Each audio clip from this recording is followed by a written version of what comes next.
নাগরিক সংবাদে স্বাগত। সঙ্গে আছি আমি শামীমা ইসলাম। শুনছিলেন সংবাদ শিরোনাম, এবারে জানিয়ে দেব বিস্তারিত। অন্তর্বর্তী সরকারের দ্বিতীয় অধ্যায়ের প্রথম ও প্রধান কাজ হলো আসন্ন ত্রয়োদশ জাতীয় সংসদ নির্বাচন সুষ্ঠুভাবে শেষ করা, মন্তব্য করেছেন প্রধান উপদেষ্টা ডক্টর মোহাম্মদ ইউনূস। সচিবালয়ে উপদেষ্টা পরিষদের বৈঠক শেষে সাংবাদিকদের এই কথা জানান প্রধান উপদেষ্টার প্রেস সচিব। গেল 5 আগস্ট প্রধান উপদেষ্টার জাতির উদ্দেশ্যে দেওয়া ভাষণের পর পুরো দেশ এখন নির্বাচনী ডামাডোলে ব্যস্ত। এরই মধ্যে রোজার আগে ফেব্রুয়ারিতে জাতীয় নির্বাচন অনুষ্ঠানের জন্য নির্বাচন কমিশনকে চিঠি দিয়েছে প্রধান উপদেষ্টার কার্যালয়। শুরু হয়ে গেছে নির্বাচনের প্রস্তুতি।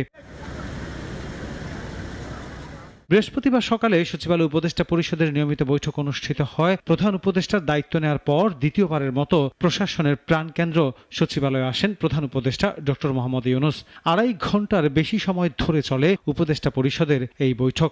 নির্বাচনকে সামনে রেখে নানা দিক নির্দেশনা দেন প্রধান উপদেষ্টা।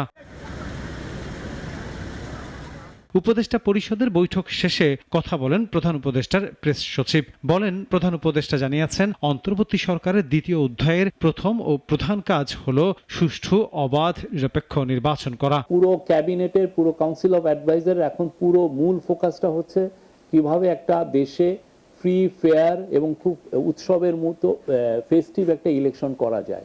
এটা হলো আমাদের এখন মেন প্রধান দায়িত্ব। বর্তমান আইন শৃঙ্খলা পরিস্থিতি আগের চেয়ে ভালো হয়েছে উল্লেখ করে প্রেস সচিব বলেন, সুষ্ঠু নির্বাচনের জন্য মাঠ প্রশাসন যাতে সঠিকভাবে কাজ করে সেই ব্যাপারে নির্দেশনা দিয়েছেন প্রধান উপদেষ্টা। কত বেশি সংখ্যক আমরা আনসার, পুলিশ এবং ইভেন মিলিটারি ট্রুপস আমরা কত বেশি নিয়োজিত করতে পারি সেটা খতিয়ে দেখা হচ্ছে। আগে তো আমাদের ছিল যে 8 লক্ষর মতো মানে দেওয়া যাবে, এখন চিন্তা ভাবনা করা হচ্ছে যে আরো বেশি দেওয়া যায় কিনা, আরো 40-50 হাজার অ্যাড করা যায় কিনা। সুষ্ঠু নির্বাচনের জন্য আইন শৃঙ্খলা বাহিনীর সংখ্যা বাড়ানো হবে, সেনাবাহিনীর সদস্য 60,000 থেকে বাড়ানো হবে বলেও জানান প্রধান উপদেষ্টার প্রেস সচিব। আনোয়ার হোসেন, নাগরিক, ঢাকা।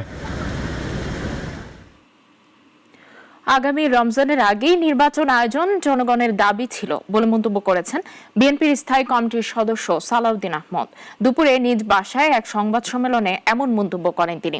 বিএনপি মধ্যপন্থী রাজনৈতিক দল, যুগপৎ আন্দোলনে যারা ছিল তাদের সহ সম্মানাদের নিয়েই ভোটে যাবে বলেও জানান তিনি। বর্তমান সরকারের বছর পূর্তি, নির্বাচন ও সংস্কার সহ সমসাময়িক বিষয় নিয়ে গুলশানে বিএনপির নীতি নির্ধারক সালাউদ্দিন আহমেদ তার বাসায় কথা বলেন সাংবাদিকদের সাথে। অনানুষ্ঠানিক আলোচনায় বর্তমান রাজনৈতিক পরিস্থিতি সহ সবকিছুর বিস্তারিত বিশদ তুলে ধরেন তিনি। আগামী বছরের ফেব্রুয়ারি ভোটের জন্য প্রস্তুতি নিচ্ছে অন্তর্বর্তী সরকার। এরই মধ্যে ইসিতে চিঠিও পাঠিয়েছে সরকার। Not exactly. জনগণের প্রত্যাশা ও রাজনৈতিক দলের মতামতকে প্রাধান্য দিয়ে ফেব্রুয়ারিতে ভোটের আয়োজনের কার্যক্রম শুরু এ সরকারের অন্যতম ইতিবাচক কাজ বলে মন্তব্য বিএনপির এই সিনিয়র নেতার। নির্বাচন কমিশনকে যে চিঠি পাঠিয়েছে, এই চিঠিটা হলো গত 1 বছরের মধ্যে সবচাইতে গুরুত্বপূর্ণ পদক্ষেপ। নির্বাচন কমিশন অফিসিয়ালি এই চিঠি পাওয়ার জন্যই এতদিন অপেক্ষা করছিল, সারা জাতি অপেক্ষা করছিল, আমরা অপেক্ষা করছিলাম। বিএনপি রাজনৈতিক জোট করছে কিনা এমন প্রশ্নের জবাবে সালাউদ্দিন আহমেদ বলেন, সমমনা সব দলকে নিয়ে বিএনপি ভোটে যাবে। আমরা মধ্যপন্থীতে বিশ্বাস করি। আমরা একটা গণমানুষের দল হিসাবে বাংলাদেশ জাতীয়তাবাদী দল বিএনপিকে মনে করি এবং সেই হিসাবে আমরা সকল মানুষের সাথে, সকল রাজনৈতিক দলের সাথে আমরা আলাপ আলোচনা করতে চাই এবং এই দেশের রাজনীতিতে একটা সৌহার্দ্যপূর্ণ অবস্থান আমরা সৃষ্টি করতে চাই। গত 1 বছর অন্তর্বর্তী সরকারের কার্যক্রম মূল্যায়ন করতে গিয়ে বিএনপির এ নীতি নির্ধারক বলেন, এ সরকারের কাছে জনগণের প্রত্যাশা ছিল অনেক, সব পূরণ করতে পারেনি। সরকারের কাছে আমরা আরও বেশি কিছু আশা করেছিলাম, এই জাতি আরও অনেক বেশি আশা করেছে। মফ কালচারের সৃষ্টি হয়েছে, ডেমোক্রেসির পরিবর্তে মবোক্রেসির একটা টেন্ডেন্সি দেখা গিয়েছে। এত সব কিছু বাধা বিপত্তি অতিক্রম করে যে পর্যায়ে তারা এখন উন্নীত হয়েছে, সেটা আমি বলবো তাদের পক্ষে এর বেশি অর্জন করা হয়তো সম্ভব ছিল না। আর নির্বাচনী আইন শৃঙ্খলা পরিস্থিতি সম্পর্কে বলেন, আইন শৃঙ্খলা বাহিনী ও প্রশাসনের পাশাপাশি জনগণ গুরুত্বপূর্ণ ভূমিকা পালন করবে। এই নির্বাচন নিউট্রাল নির্বাচন। রাশেদুল কাদির, নাগরিক, ঢাকা। দুর্নীতি দমন কমিশনের মামলায় গ্রেফতার হলেন বেগম রোকেয়া বিশ্ববিদ্যালয়ের সাবেক উপাচার্য ডক্টর নাজমুল হাসান কলিমুল্লাহ। রাজধানীর মোহাম্মদপুরে নিজ বাসা থেকে তাকে গ্রেফতার করে মহানগর গোয়েন্দা পুলিশ। বেগম রোকেয়া বিশ্ববিদ্যালয়ের সাবেক উপাচার্য ডক্টর নাজমুল হাসান কলিমুল্লাহকে সকালে গ্রেপ্তার করে ঢাকা মহানগর গোয়েন্দা পুলিশ। পরে জানানো হয়, দুর্নীতি দমন কমিশনের করা মামলায় এই গ্রেপ্তার। রোকেয়া বিশ্ববিদ্যালয়ের বিশেষ উন্নয়ন প্রকল্পে অনিয়মের অভিযোগে গত 18 জুন 5 জনের বিরুদ্ধে এই মামলা করে দুদক। তবে বিশ্ববিদ্যালয়ের প্রশাসনে থাকা অবস্থায় তার বিরুদ্ধে ওঠে একাধিক গুরুতর অভিযোগ। বিধি বহির্ভূত অনুপস্থিতি, স্বজনপ্রীতি, স্বেচ্ছাচারিতা ও আর্থিক দুর্নীতির মতো অপরাধ, যদিও তিনি সব অভিযোগ বরাবরই অস্বীকার করেছেন। তবে বিশ্ববিদ্যালয়ের শিক্ষক, কর্মকর্তা ও কর্মচারীদের সংগঠন অধিকার সুরক্ষা পরিষদ প্রকাশ করেছে তার অনিয়ম ও দুর্নীতির বিস্তারিত তথ্য। 111টি অভিযোগের ভিত্তিতে প্রকাশিত হয় 790 পৃষ্ঠার রিপোর্ট। উপাচার্য থাকাকালে তার বিরুদ্ধে অভিযোগ রয়েছে ভর্তি পরীক্ষায় জালিয়াতি, ইউজিসির নির্দেশনা অমান্য করে জনবল নিয়োগ, শিক্ষক নিয়োগে স্বজনপ্রীতি, নিয়োগ বোর্ডে নিজে অনুপস্থিতি থাকা, আইন লঙ্ঘন করে প্রশাসনিক পদ দখল এবং ক্রয় প্রক্রিয়ার নীতিমালার চরম লঙ্ঘনের মতো কর্মকাণ্ডের। অধ্যাপক নাজমুল আহসান কলিমুল্লাহ 2017 সাল থেকে 2021 সাল পর্যন্ত বেগম রোকেয়া বিশ্ববিদ্যালয়ের উপাচার্য পদের দায়িত্ব পালন করেন। অলিউল রনি, নাগরিক, ঢাকা। জুলাই গণ অভ্যুত্থানে আশুলিয়ায় 6 জনের লাশ পোড়ানো সহ 7 জনকে হত্যা মামলায় আনুষ্ঠানিক অভিযোগ গঠনের শুনানি শেষ হয়েছে। আগামী 13 আগস্ট অনুষ্ঠিত হবে আসামি পক্ষের শুনানি। অলিউল রনির রিপোর্ট। 5 আগস্ট 2024 রাজধানীর আশুলিয়ায় এভাবেই আগুন দিয়ে পুড়িয়ে ফেলা হয় 6 তরুণের লাশ, যাদের মধ্যে তখনও একজন জীবিত ছিলেন। এ ঘটনার একদিন আগে 4 আগস্ট আশুলিয়া থানার সামনে আরও একজনকে গুলি করে হত্যা করে আইনশৃঙ্খলা বাহিনী। সে মানবতাবিরোধী অপরাধের মামলায় সকালে অনুষ্ঠিত হয় রাষ্ট্রপক্ষের অভিযোগ গঠনের শুনানি। এ সময় আদালতে উপস্থিত ছিলেন ওসি আরাফাত সহ 8 আসামি। রাষ্ট্রপক্ষের শুনানি শেষে আসামিপক্ষের শুনানি অনুষ্ঠিত হবে 13 আগস্ট। প্রসিকিউশনের পক্ষে চার্জ হিয়ারিং আমরা কমপ্লিট করেছি। ডিফেন্স সময় চাওয়ায় অনারেবল ট্রাইব্যুনাল সন্তুষ্ট চিত্তে আগামী 13 তারিখ অর্থাৎ 13 আগস্ট ডিফেন্সের শুনানির এবং তাদের কিছু আবেদন আছে, সেই আবেদনগুলোর শুনানির জন্য দিন ধার্য করেছে। এছাড়াও জুলাই আন্দোলনের রামপুরায় কানিশে ঝুলে থাকা এক যুবককে গুলি ও 2 জনকে হত্যা মামলায় ডিএমপি কমিশনার হাবিবুর রহমান সহ 5 জনকে অভিযুক্ত করে ট্রাইব্যুনালে আনুষ্ঠানিক অভিযোগ দাখিল করে প্রসিকিউশন। বাড়ির ভেতরে একজন শিশুকে কোলে নিয়ে তার দাদি ছিল, সেই শিশুর মাথার এক পাশে গুলি লেগে আর এক পাশ দিয়ে বের হয়ে যায় এবং আরও একজনকে হত্যার অভিযোগে সাবেক ডিএমপি কমিশনার হাবিবুর রহমান সহ 5 জনের বিরুদ্ধে আমরা ফরমাল চার্জ দাখিল করেছি। 2024 সালের 19 জুলাই আমির হোসেন নামে এক ব্যক্তি প্রাণ বাঁচাতে কার্নিশে ঝুলে থাকলে তাকে নির্বিচারে গুলি করে গুরুতর আহত করে পুলিশ। এ ঘটনার তদন্ত শেষে গত 31 জুলাই তদন্ত প্রতিবেদন জমা দেয় তদন্ত সংস্থা। অলিউল রনি, নাগরিক, ঢাকা। সিঙ্গাপুর ও মালয়েশিয়ায় 195 কোটি টাকা পাচারের মামলায় 10 বছরের কারাদণ্ড থেকে খালাস পেলেন জিকে শামীম। বিচারপতি এএসএম আব্দুল মবিন ও বিচারপতি মোহাম্মদ জাবিদ হোসেনের হাইকোর্ট বেঞ্চ আজ এই আদেশ দেন। 2023 সালের 17 জুলাই জিকে শামীমকে 10 বছরের সাজা দিয়েছিলেন ঢাকার একটি আদালত। বিশেষ আদালত 10-এর বিচারক মোহাম্মদ নজরুল ইসলাম তখন রায় বলেছিলেন, প্রসিকিউশন জিকে শামীম ও অন্যদের বিরুদ্ধে আনিত অভিযোগ প্রমাণ করতে সক্ষম হয়েছে এবং তাদের এই ধরনের অপরাধের জন্য শাস্তি দেওয়া হয়েছে। 2019 সালের 20 সেপ্টেম্বর র্যাপিড অ্যাকশন ব্যাটালিয়নের সদস্যরা শামীমকে চাঁদাবাজি ও টেন্ডার কারসাজির অভিযোগে গ্রেফতার করে। টাঙ্গাইলে পিকআপ ও মোটরসাইকেলের সংঘর্ষে 3, রংপুর বগুড়া মহাসড়কের পীরগঞ্জে 2 জন ও শেরপুরে যাত্রীবাহী বাস পুকুরে পড়ে এক শিশুর মৃত্যু হয়েছে। সকালে ধনবাড়ী উপজেলার বিলাসপুর বটতলা এলাকায় দুর্ঘটনা ঘটে। নিহতরা হলেন আলামিন, স্বপন মিয়া এবং মোহাম্মদ জুয়েল। স্থানীয়রা জানান, জামালপুর থেকে মোটরসাইকেলে 3 জন টাঙ্গাইলের ঘাটাইল সেনানিবাসে যাচ্ছিলেন। পথে বিলাসপুর বটতলায় জামালপুরগামী পিকআপের সাথে মুখোমুখি সংঘর্ষ হয়। এদিকে রংপুর বগুড়া মহাসড়কের পীরগঞ্জে দাঁড়িয়ে থাকা ভেকুতে পণ্যবাহী কাভার্ড ভ্যানের ধাক্কায় কাভার্ড ভ্যান চালক ও হেলপার নিহত হয়েছেন। আর শেরপুরে যাত্রীবাহী বাস নিয়ন্ত্রণ হারিয়ে পুকুরে পড়ে এক শিশু নিহত ও আরও 7 যাত্রী আহত হন। মানে মাঠ ছিল বিদায় তারা আসছিল 6:30টার সময়, ভোর 6:30টার সময় অ্যাক্সিডেন্টে 2 জন স্পট ডেড হয়ে গেছে।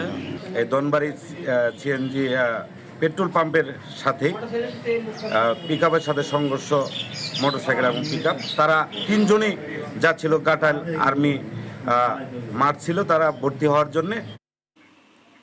পঞ্চগড়ে কিশোর গ্যাংয়ের ছুরিকাঘাতে জাবেদ ওমর নামে এক এইচএসসি পরীক্ষার্থী নিহত হয়েছে। শহরের সিনেমা হল মার্কেট এলাকায় এ ঘটনা ঘটে।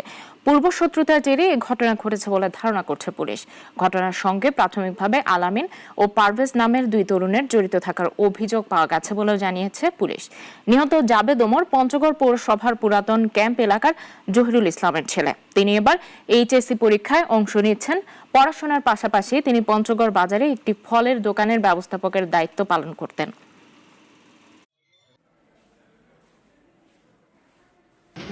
খুঁজতেছে আমি বললাম যে খুঁজে আমি দোকানে গেলাম। আমি কালকে দোকানে খুঁজি, কিছু মতো দোকানে বসে 5 মিনিট হলে আমার ফোন দিল, যেহেতু আমার জয়কে মারা দিছে, মারা দিয়ে পেটের বুটি বেরিয়ে গেছে।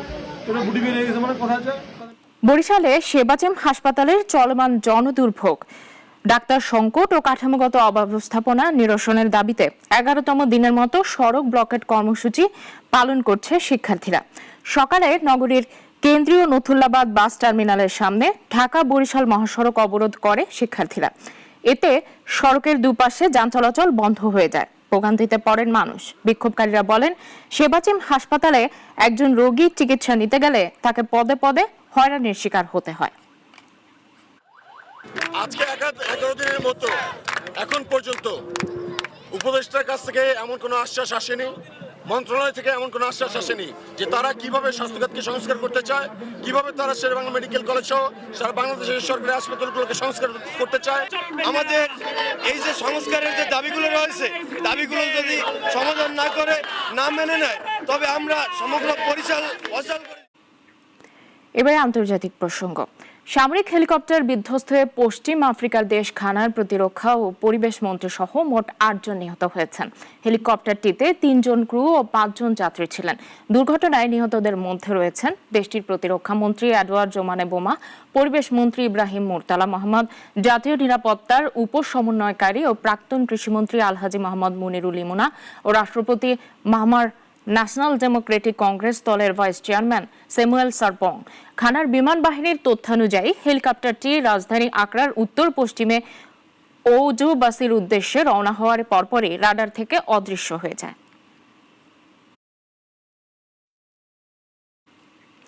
চিংড়ি, বস্ত্র, চামড়া, গয়না ও রাসায়নিক যুক্তরাষ্ট্রের অতিরিক্ত শুল্কে বড় ধাক্কায় এসব খাত। ট্রাম্পের ঘোষণায় মোট শুল্ক দাঁড়ালো 50%। বিশেষজ্ঞরা বলছেন, এতে ভারতের রপ্তানি 40 থেকে 50% কমে যেতে পারে। ভারতের চামড়া, বস্ত্র, রত্ন ও গয়না, রাসায়নিক ও চিংড়ি রপ্তানি খাত পড়তে যাচ্ছে বড় ধরনের ধাক্কায়। যুক্তরাষ্ট্রের প্রেসিডেন্ট ডোনাল্ড ট্রাম্প ভারতের পণ্যের উপর অতিরিক্ত 25% শুল্ক আরোপ করায় মোট শুল্ক এখন দাঁড়িয়েছে 50%। শাস্তিমূলক এই সিদ্ধান্ত এসেছে রুশ তেল আমদানিতে ভারতের অনড় অবস্থানের প্রেক্ষিতে। অথচ চীন ও তুরস্কের মতো দেশগুলোর ওপর একইভাবে শাস্তিমূলক শুল্ক আরোপ করা হয়নি। এতে বিশেষভাবে লক্ষ্যবস্তু করা হয়েছে ভারতকেই। বিশেষজ্ঞরা বলছেন, নতুন শুল্কে মার্কিন বাজারে ভারতীয় পণ্যের দাম বাড়বে অনেক গুণ। এতে রপ্তানি কমে যেতে পারে 40 থেকে 50% পর্যন্ত। সবচেয়ে বেশি শুল্ক আরোপিত হবে নিট পোশাক, তাঁত বস্ত্র, তৈরি টেক্সটাইল, হীরা, সোনা, গয়না, যন্ত্রপাতি ও আসবাবের ওপর। চিংড়ি রপ্তানিতে কার্যকর হবে প্রায় 33% শুল্ক। এর ফলে ভারতের চিংড়ি রপ্তানিকারকেরা আরও পিছিয়ে পড়বেন প্রতিদ্বন্দ্বী ইকুয়েডরের তুলনায়। বস্ত্র ও পোশাক রপ্তানির ক্ষেত্রে যুক্তরাষ্ট্র ভারতের সবচেয়ে বড় বাজার, কিন্তু এই শুল্কের কারণে প্রতিযোগিতার সক্ষমতা হারাতে বসেছে ভারতীয় রপ্তানিকারকরা। এনডিটিভি জানায়, বস্ত্র, রত্ন, চিংড়ি, চামড়া ও রাসায়নিক খাতে ক্ষতির পরিমাণ হতে পারে প্রায় $35 বিলিয়ন। বিশেষজ্ঞরা বলছেন, এই সংকটে রপ্তানিকারকদের নতুন বাজার খুঁজতে হবে। পাশাপাশি ভারত যুক্তরাষ্ট্রের দ্বিপক্ষীয় বাণিজ্য চুক্তি চূড়ান্ত করা গেলে কিছুটা হলেও সমস্যা প্রশমিত হতে পারে। সানি আহমেদ, নাগরিক। আবারও শুরু হচ্ছে দেশের সর্ববৃহৎ folk reality show magic Bauliana 2025। Square গ্রুপের পৃষ্ঠপোষকতা ও স্থান ফাউন্ডেশনের উদ্যোগে মাছরাঙা টেলিভিশন সম্প্রচার করবে পঞ্চম আসর। সকালে রাজধানীর একটি 5 তারকা হোটেল সংবাদ সম্মেলনে এই ঘোষণা দেয় কর্তৃপক্ষ। উপস্থিত ছিলেন স্কয়ার টয়লেটিজ লিমিটেডের সিইও মালিক মোহাম্মদ সাইদ, মাছরাঙা টেলিভিশনের এক্সিকিউটিভ ডিরেক্টর অজয় কুমার কুন্ডু ও স্কয়ার টয়লেটরিজ লিমিটেডের head of marketing doctor Jesmin Zaman. বলেন, ম্যাজিক বাউলিয়ানা শুধুমাত্র একটি প্রতিযোগিতা নয়, বাংলার ফোক গানের ঐতিহ্য সংরক্ষণ ও সম্প্রসারণের গুরুত্বপূর্ণ মাধ্যম। এবারের আসরে বিচারক হিসেবে থাকবেন শফি মণ্ডল, পার্থ বড়ুয়া ও নিগার সুলতানা সুমি।